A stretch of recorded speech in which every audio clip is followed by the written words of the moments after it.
So, hello, my name is Tasha Smutney. I am a two-time IATAN card holder and a double gold consultant. And we're gonna just first go over overall view of everything cruising, what you might need to know. Some of the major brands and some of um the aspects that go into planning cruises for your clients. Okay. I absolutely love to cruise. I did not experience cruises, prior to probably about 5, 6 years ago, but I went on a cruise and I absolutely am hooked. And now it's rare that I don't go on more than one a year. So I love cruising. All right, so we're going to talk about the different lines because, and there are other lines, but the major ones. We're going to start with the major ones. And it's important to know about them because different cruise lines fit different clients. Okay. So one of the most popular cruise lines is Carnival. They are branded as the fun ships. They are family friendly. They do have the largest fleet at sea. So they have the most ships of any other brand. Okay. They have a variety of sizes of ships, ages of ships, amenities on those ships. A lot of Carnival ships have very similar, um, like basic brand specific things, but then there's some of those newer ships really have different things and innovative things. And depending on where they're porting out of, there are different itineraries. Carnival is not just sailing out of the US, it does have ports in Europe, it has ports in Australia, home ports that you can sail out of as well. All right. And this can be a budget friendly option. Okay.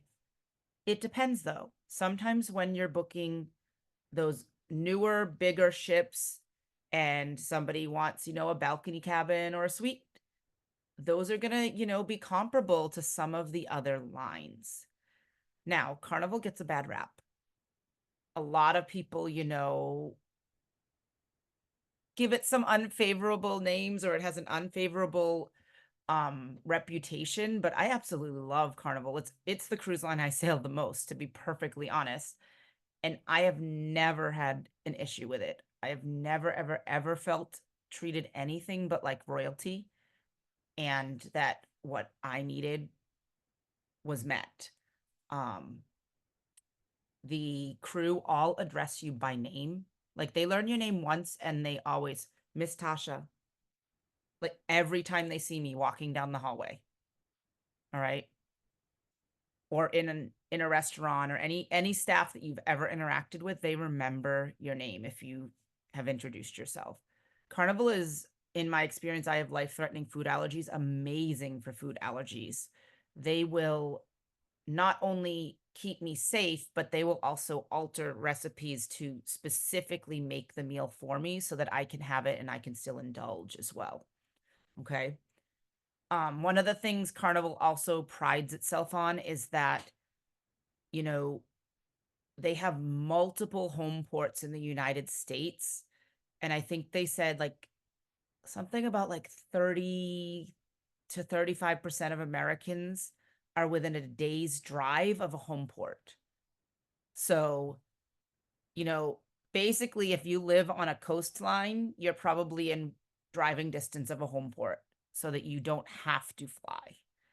Anyone who lives in the middle of the country, they're gonna have to fly no matter what cruise line they go on. But Carnival goes out of um, New York City, Baltimore.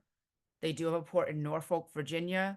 They still currently have one in um, Charleston, South Carolina through at least the end of this year, but that may be going away due to Charleston, not due to Carnival. They have one, two, three, four ports in Florida: Jacksonville, Port Canaveral, Miami, Tampa, all of those ports. Mobile, Alabama, New Orleans. They sail out of Texas, out of Galveston. They sail out of Long Beach in California. And they also have San Francisco, and Seattle. So many, many home ports. Okay. Lots of options for clients. So I will be honest though, most of the time, if it is somebody who gives me a very low budget, this is my first look because you can get lower budget cruises from Carnival. Okay. Now, the next major cruise line is Norwegian Cruise Line. Again, very big cruise line in the United States. It is family friendly. Their ships are the youngest at sea, meaning they have less older ships than all of the other cruise lines. Okay. Their ships are a bit newer, some of them more updated, and those types of things. All right. Now, all of the lines are continually adding ships, but something like Carnival, they still have some pretty old ships that they haven't phased out while just adding to their total fleet. Okay. Whereas Norwegian, when they make new ships, they're sometimes also transitioning out one of the older ships they have. They do have what they call free at sea promotions. So when you book your clients on Norwegian, you're able to include certain packages at the time of booking. So they have ones, and there's a variety of them, but some of them are, it includes the full alcoholic package for adults and soda packages for kids. It includes so many specialty dining credits, the Wi-Fi on the ship, $50 towards shore excursions per person, and those types of things. So you can kind of bundle more of that in, which also allows you to get commission on that free at sea program. It's not really free. It's an upcharge, but it's less than if they were to purchase all of it together, if that makes sense. Okay. Again, they have a variety of ships and itineraries as well. Now, most of these major cruise lines, they absolutely have options for the Caribbean, right? Norwegian is a really great option that I use for clients that don't want to fly, who are really interested in going to Bermuda because they have a Boston to Bermuda sailing. And that's a really unique itinerary. So anytime somebody tells me they want to go to Bermuda, I always look Norwegian first.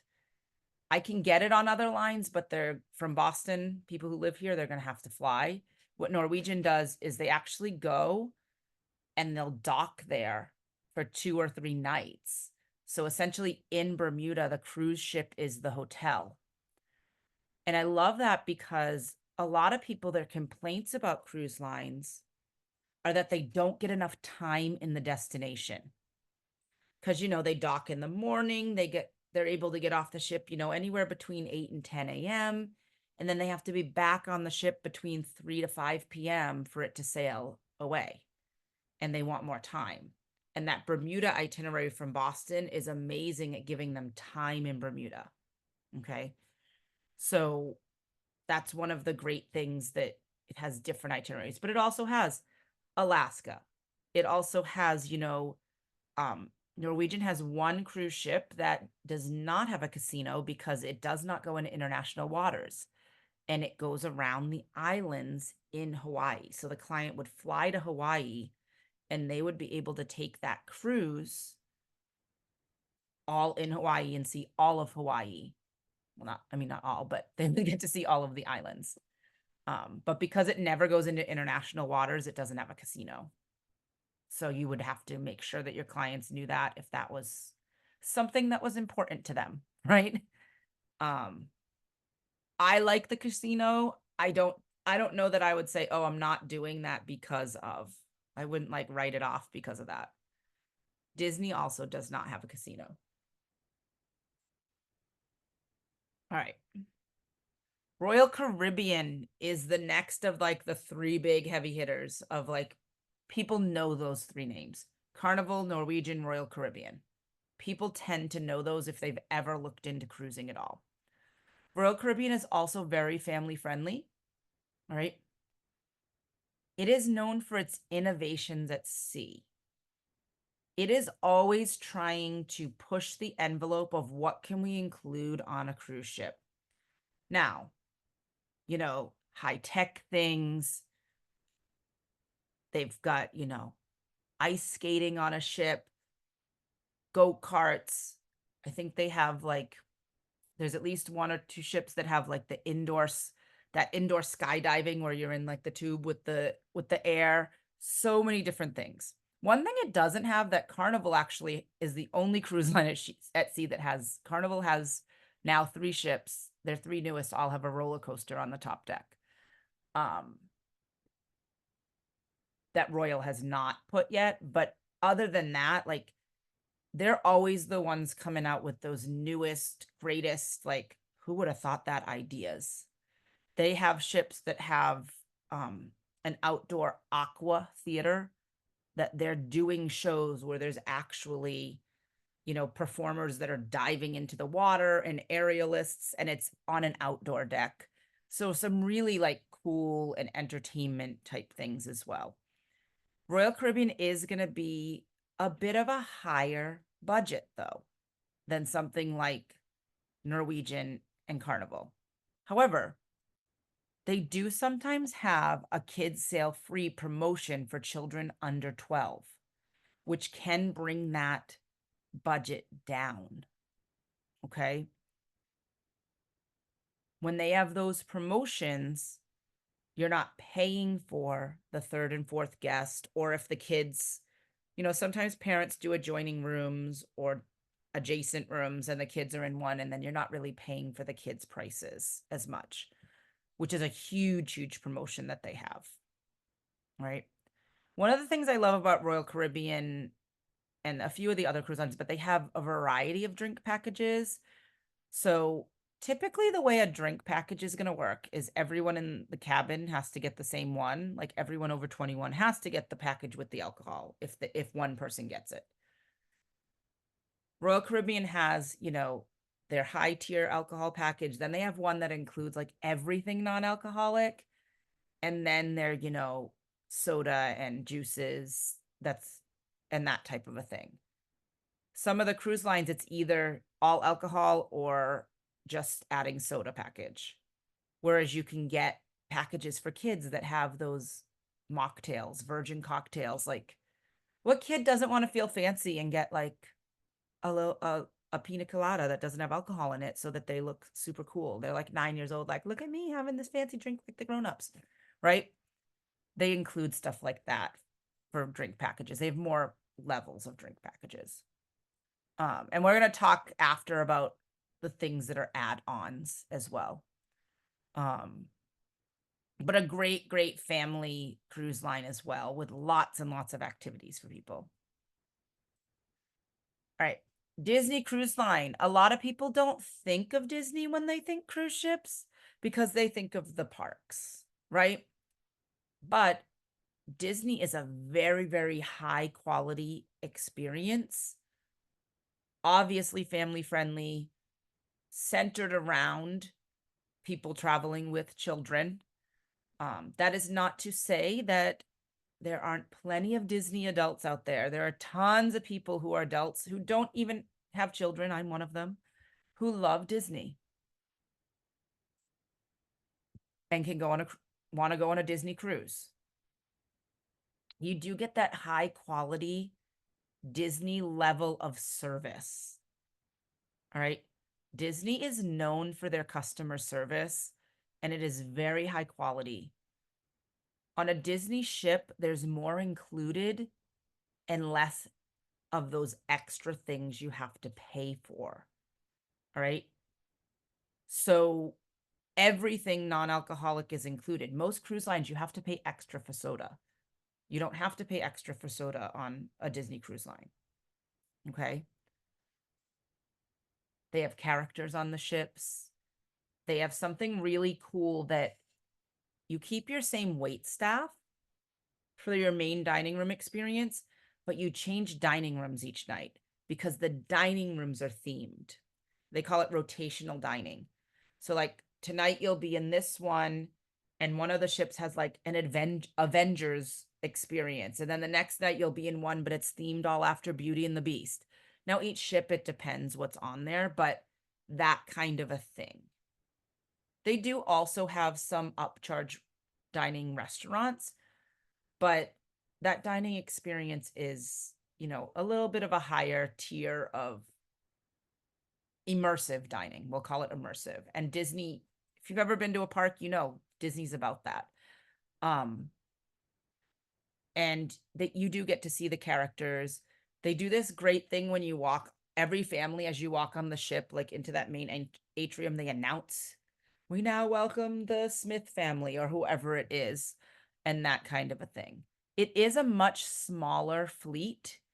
They are located in Florida and one or two only ships in California.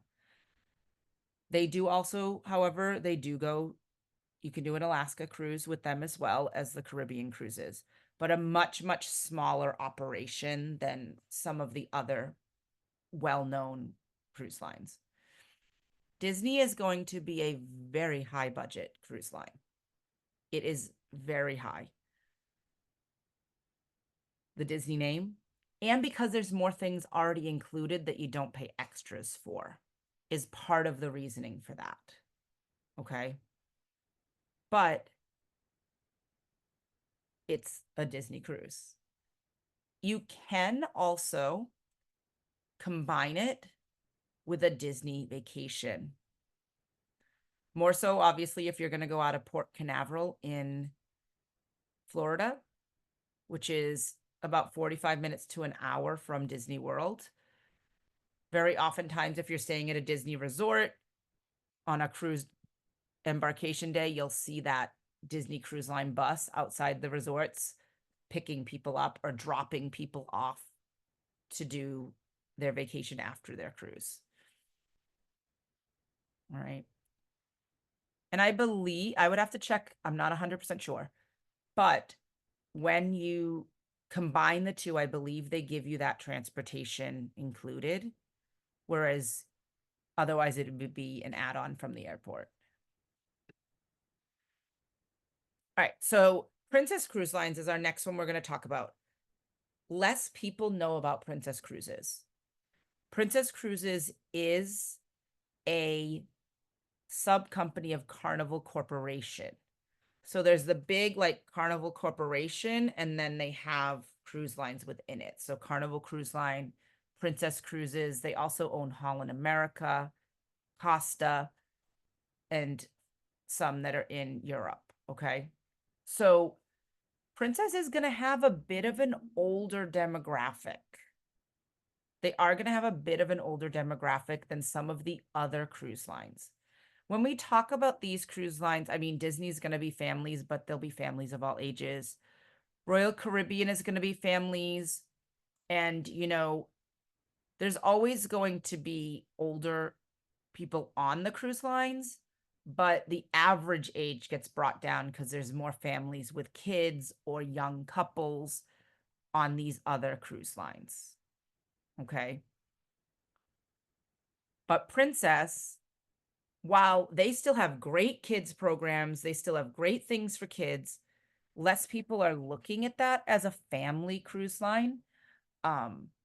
When they look at the average age of Princess, they're more in that 50s to 60s or older is the average, because there's more people older than 60 or in their 70s going on Princess, and less people, in their 20s and bringing young kids.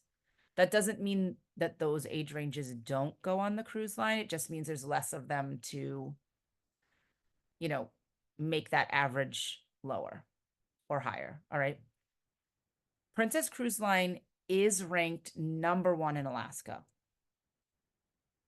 And very oftentimes on Princess Cruise Line, specifically in Alaska, they will have a naturalist on the ship who is there to teach you all about the environment of the area, to talk about the animals and sea life you're seeing, to talk about those glaciers you're going by, all of those things. They do have a partnership with National Geographic as well. And not just in Alaska, but when they do, things in Europe, they will have, something from that local culture comes on the ship to do cultural programs on the ships. So it's a different type of experience than some of the other cruise lines. All right. Now, with their Alaska, their cruises, they also have land tours, or they call them cruise tours. So a lot of times when someone goes on an Alaska cruise, they only get to do the things that are fairly close to the coast. Maybe an hour from the coast if for an excursion that's all day. Whereas this, they can add on multiple days. They have wilderness lodges in multiple places. Now it says wilderness lodge, but they're very nice accommodations. It's not like we're going camping. It's not that. All right. But they have one in Denali National Park. They've got, the train packages. They would take you on the train to where you're going further inland. And you can do so much more of exploring in Alaska with Princess, right? Princess has a great air program when it comes to putting that together with the packages as well. So they also have a multi-tiered package for drinks, internet, and dining. Essentially, the way it works, they have Princess, Princess Plus, Princess Premier, and the higher the package, essentially, let's say in that lowest one, it includes alcohol up to $10 per drink. Whereas you get that highest one, it includes a drink that's up to $20 a drink, whatever the case may be. I don't know the exact without looking at the package, and then there's one in the middle. So let's say you got the lowest one and you wanted one of those higher shelf drinks, they just charge you the difference on your account. So it's really great. It includes their internet and a certain number of credits for dining or specialty desserts that would be an upcharge and that kind of a thing.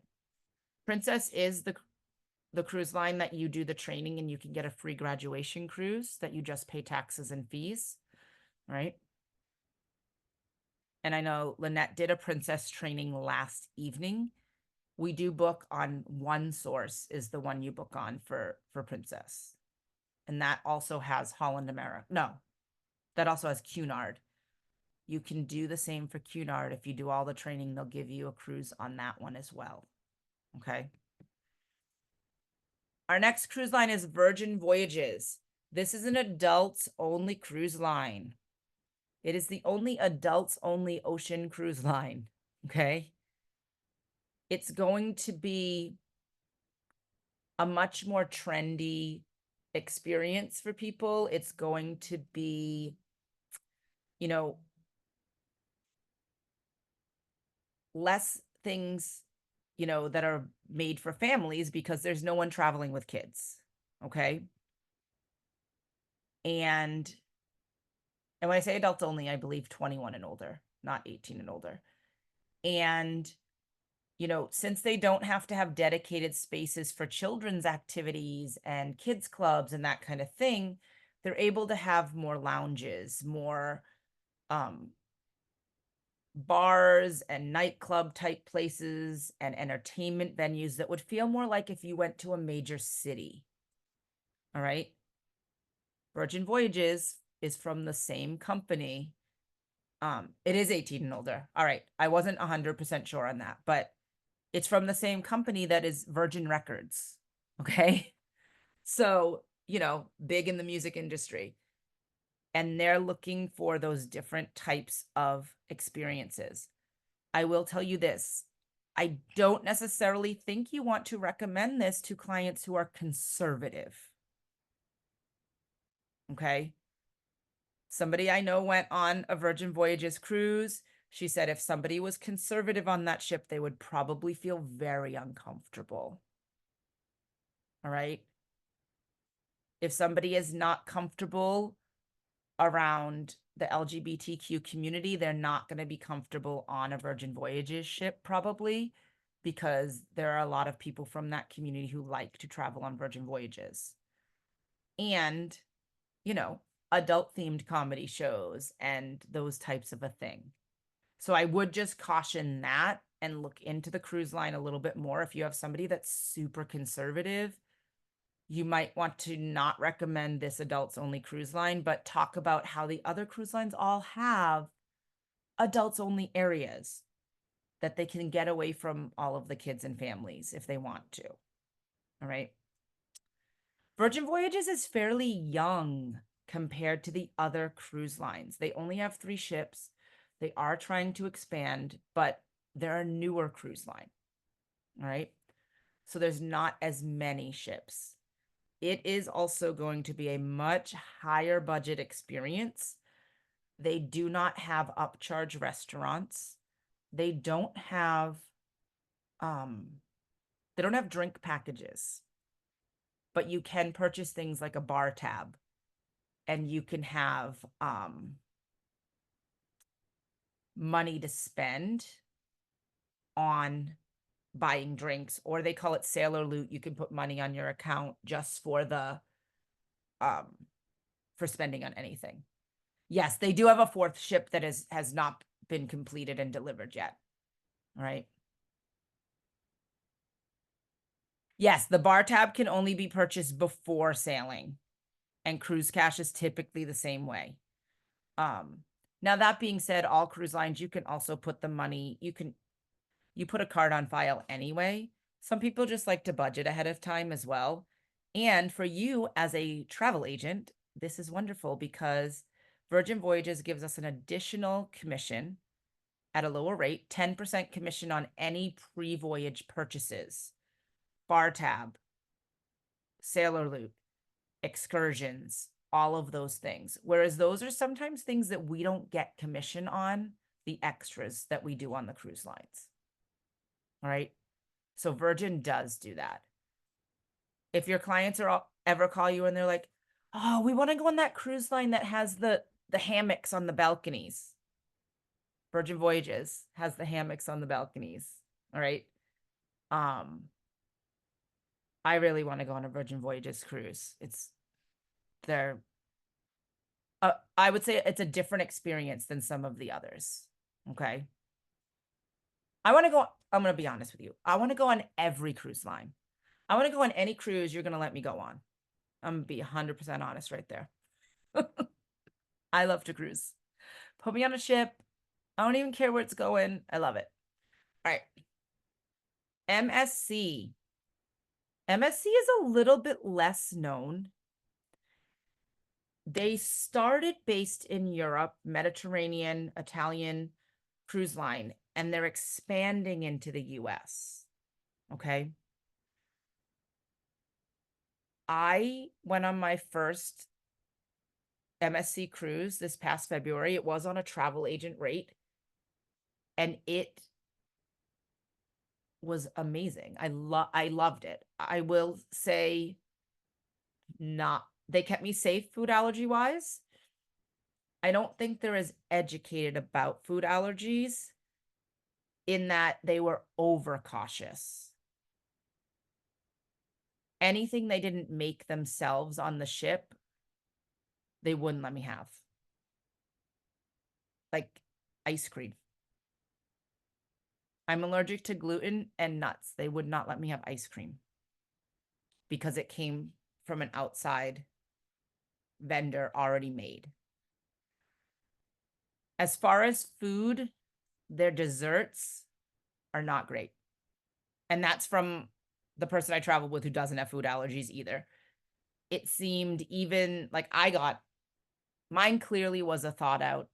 They thought it out every night for me. Piece of lemon cake, gluten-free. And she said it seemed that all their desserts seemed to be a pre-made something that was frozen and then they served that night. So the dessert game was not great. However, at their specialty restaurants that you pay extra for, the desserts were much better. So, um, the food, we thought the food was really good. It is mid-priced. You can often find similar pricing to Carnival cruises on MSC. You're going to find a lot more Europeans on the MSC ships that, even if you're in a Caribbean cruise, come over from Europe to go on a cruise line they're familiar with. Okay. So it is a very different feel because of that, because they're also catering to that. Many more languages being spoken. Every single time we went to a show or they made announcements, they were made in multiple languages. All right. The one thing that you do need to know about MSC as well is they have a tiered experience pricing. So, first they have just the regular, um then the Bella, then the Aria, then the Yacht Club. All right. So that first one and the second one, there's not much difference between them except you get to choose your room versus don't choose your room. All right. And they do have interior, ocean view, balcony in all of those, in both of those categories. The next one is the Aria experience, which is similar to spa cabin area on other ships. We did actually upgrade to that over our $99 per person cruise. And we're glad we did because the dining experience is better. For the Aria experience, you're in a smaller, dedicated dining room, and you can choose when you want to go. You just, you just show up and they seat you. And they sat us at the same table every single night with the same wait staff, even though we showed up at different times. And we did hear from people we talked to that were in the large main dining rooms, and there were a couple of them, that they were often in dinner for over 2 hours. And the service was really slow. And they were not happy with the dining service in those bigger ones. So sometimes that upgrade just a little bit to that Aria experience really can make or break the dining experience for people. All right. So we did book another cruise and we absolutely were like, we're gonna pay for the higher experience. We booked a full price cruise as opposed to a travel agent rate for next summer. They also have Yacht Club. Now, once you get to Aria, there are some exclusive perks there. They have this huge thermal spa. And in Aria experience, you get unlimited access to that. You do need to make a reservation because they want to make sure capacity is not over capacity in there, but unlimited use of it. And when I say thermal spa, they had, not just a hot tub, not just a sauna. They had, a Himalayan salt room. They had a steam room. They had a light steam room and a dark steam room with like light therapy. There was a snow room. Okay. Like literally a room full of snow. And different things like that, like certain rain showers that had, and I had to like read what they even said they were for, but amazing spa area. And that's included. Now, when you go, there's also an outdoor solarium that can only be accessed if you have the Aria package. Then there's the Yacht Club experience. Now, the Yacht Club is much more expensive because one of the things you get is your own private butler. Each room has its own butler for the length of the cruise. You can't even go look at the Yacht Club area unless you have, your cruise card opens that door. Because I would have loved to include it in my video that I took to do a cruise walkthrough, but I couldn't go in there. They have their own dining room. They have their own lounge that has snacks all day. It's almost like it's a different cruise. They have all these things, different menus in their dining rooms. They have their own outdoor area as well, their own pool in their outdoor area and hot tubs so that it's not as busy. All right. But again, significantly higher priced. This is going to be for those really, really high dollar clients. And it's an amazing experience for them. All right. I wish we could have afforded it, but let's be real. Champagne tastes, 6-pack budget for me. Right. But you can get all different levels for different clients on these MSC ships. And they really have, the ship we went on was only 2 years old, and they're beautiful, beautiful, up to date new ships. There was one thing they're known for is they have Swarovski crystal staircases in the atrium, and they're absolutely gorgeous. It's just a gorgeous ship. And their staff was also just so friendly and amazing. I will say this one thing I really noticed a difference about the staff. Many times when you go on a cruise, the majority of the crew, aside from, officers and, like the captain and those types of positions, most of the staff on other cruise lines are from Southeast Asia. That was not the case on MSC. They were from all over the world. There was a much bigger variety of where the crew came from. Like it was noticeable from my experiences on other cruise lines. Okay. So there are other cruise lines that may be less well known. Holland America, as we said, is also part of that Carnival Corporation family.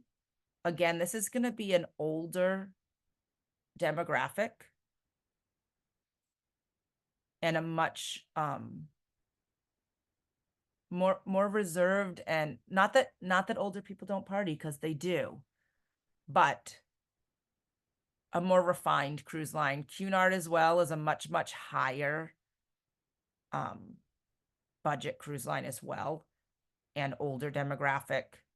Celebrity Cruise Line, they still have big ships, but they feel smaller as far as people. And again, a bit older, a bit more refined. They have some great itineraries. I'm looking at this one right now. I'm just waiting on the client to decide, for somebody at work who, she wants to go next year with extended people for 65th birthday and all of that. I think she's sold on it. She's trying to get her family members to commit, and that's why we haven't booked yet. All right. But they've got great amenities as well, and a much more relaxed experience, and that older demographic as well. Azamara, and then something like Sea Star, those are going to be from that same family as Royal Caribbean, but much higher level. Some smaller ships that go to different destinations. And then Viking Cruises is a river cruise company mostly. All right. And they're going to be smaller ships. And when you do a river cruise, you're not as far from the shore ever, because you're going rivers. All right. I would love to go on Viking as well in Europe. It would be amazing. All right. So these are other options as well for different cruise lines. Now, when we talk about actually planning for our clients, there's a lot that goes into it. A lot of people who reach out to a travel agent for a cruise, partially it's because they've never been on a cruise before, right? And there's a lot of moving parts when we talk about a cruise. First, as we talk about with all travel, budget, what your clients are looking for an experience or vibe, those all go into the decision of what cruise line am I ever even going to choose. Sometimes it's also itinerary, because some cruise lines don't offer everything, right? But once you've narrowed down options for a cruise line, you still have to think of things like, what kind of cabin am I going to book for them? So there's different categories of cabins.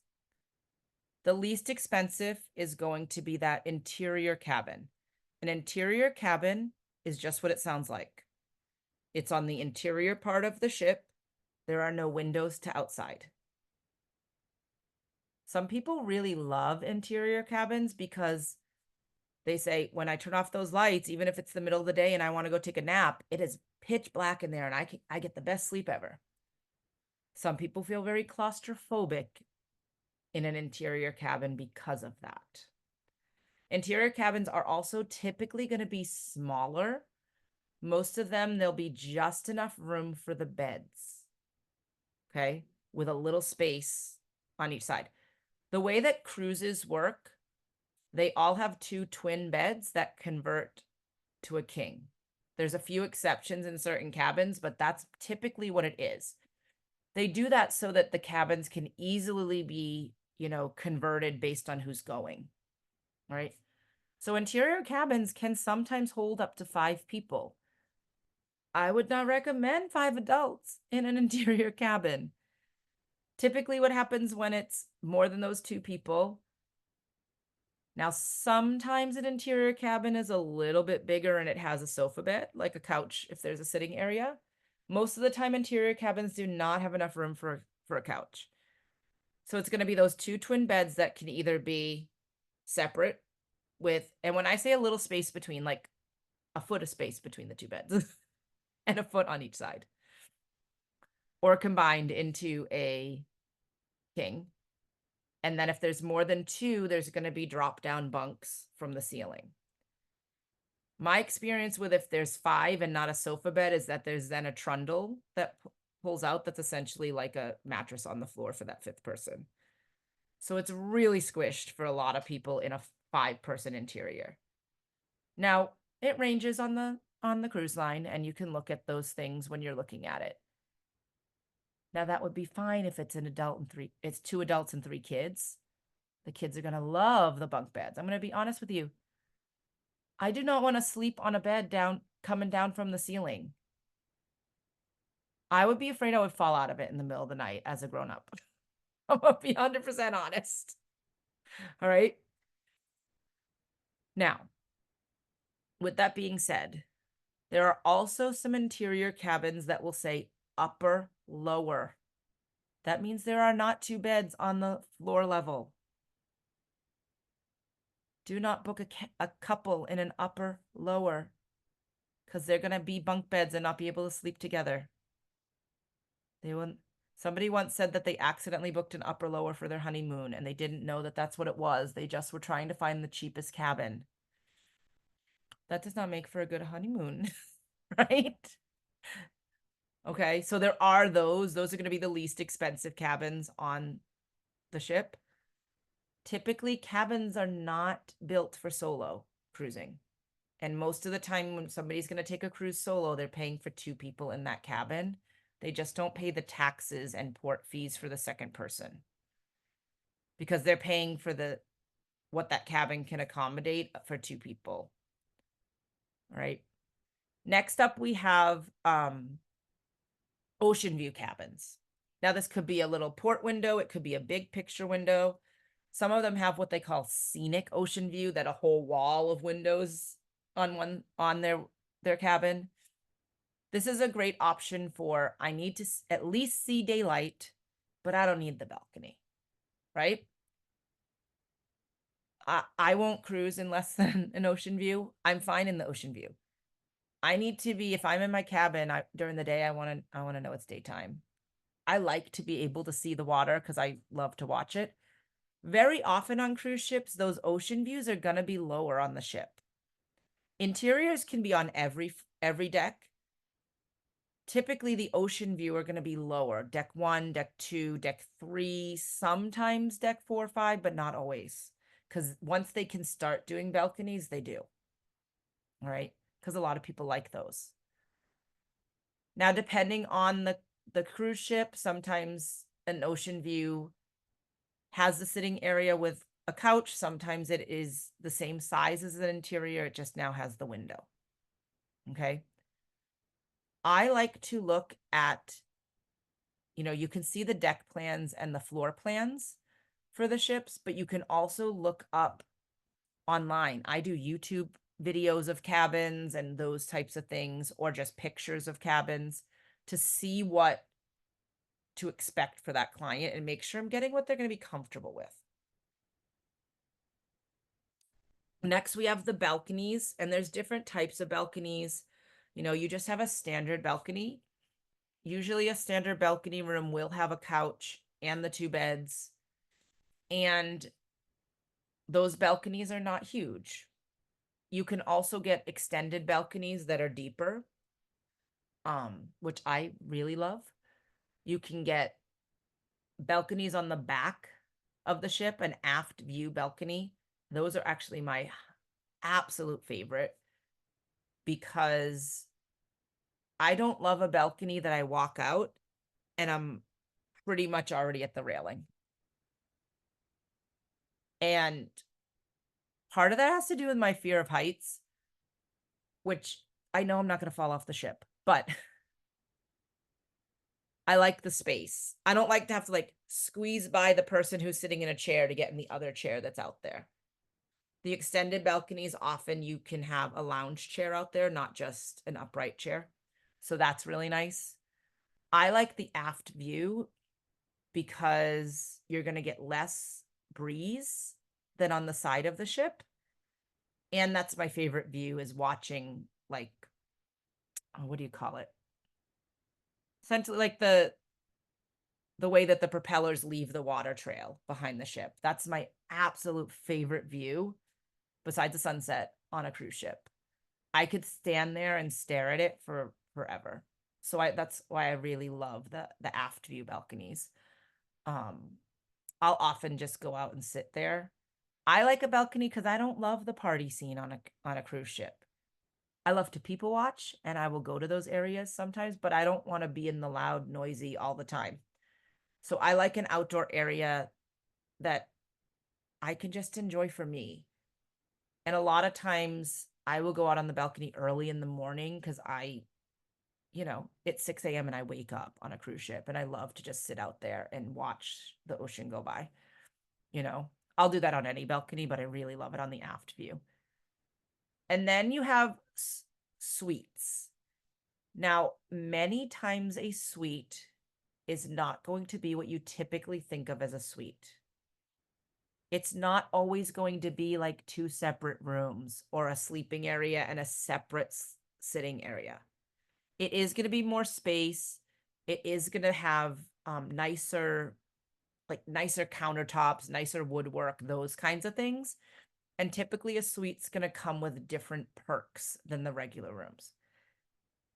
Now, there are ships that there are bigger suites that are more than one room. I mean, there's a suite on the newest Royal Caribbean Icon of the Seas that they call the Ultimate Family Townhouse, and you can sleep like 17 people in there, But most suites might have like a curtain to divide the two areas and not separate rooms. But then that's why we're looking at what there is. Okay.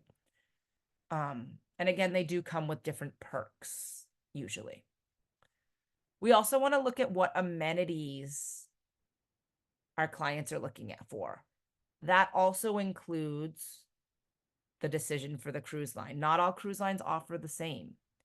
And as I said, booking into a suite gives those different amenities like priority boarding. It gives, so many bottles of water included. It gives priority dining reservations and things like that.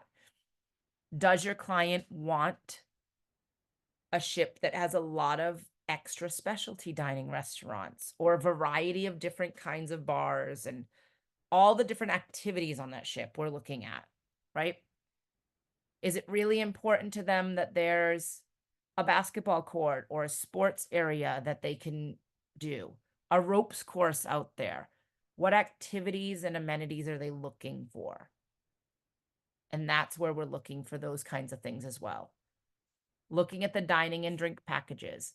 Now, as I said, some of them can be booked at the time of booking, some of them cannot. So you do need to look at that. All right. Sometimes it's you can add it or the client can add it for themselves after booking. Same with shore excursions. Typically, a shore excursion cannot be booked before they're already booked. They have to have an existing reservation, and then the shore excursions for that specific sailing show up. Okay. If it's really far out from a cruise, the shore excursions might not all be there yet. Okay. And we do always recommend that people take the shore excursions booked through the cruise line. Yes, it's going to be more expensive usually, but the companies that the cruise line contract with are vetted by the cruise line. All right. And even if we're doing something like Viator and we know that those are vetted companies and they're safe to go on, if something goes wrong, and not like bad, but what if the transportation that they're in breaks down and they can't get back on time? If it's a cruise sponsored excursion, the cruise ship will wait. If it is not a cruise sponsored excursion, the cruise ship is under no obligation to wait, and they usually will not. Now, you might get lucky and maybe one of the ones by the cruise ship is also late and they're waiting. But when they say all aboard time and time we're leaving, they're leaving. Like, you can absolutely get left behind. And you don't want a client calling you and being like, so that excursion that you booked me on through Viator, we didn't get back in time, and now we're standing at at the port in Mexico without any of our stuff. What do we do? You don't want to deal with that. Nobody wants to deal with that, right? It it's just safer. And if somebody is insistent on, hey, I found this cheaper, then just give them the disclaimers like, hey, you're on your own though. If you get stuck, like, the cruise ship's not going to help you. Um, there was just recently a story in the news, somebody in Europe that happened to, and then they flew to the next destination and there was bad weather and the cruise ship couldn't dock at that location. So then they had to fly to the next one. And it was a crazy, crazy story. Travel protection. Now, is the cruise line's travel protection the best insurance there is? No, not usually. But for the most part, it's better than nothing, right? It it is decent though. I get it personally for myself every time I cruise. It protects you with things like last minute cancellation.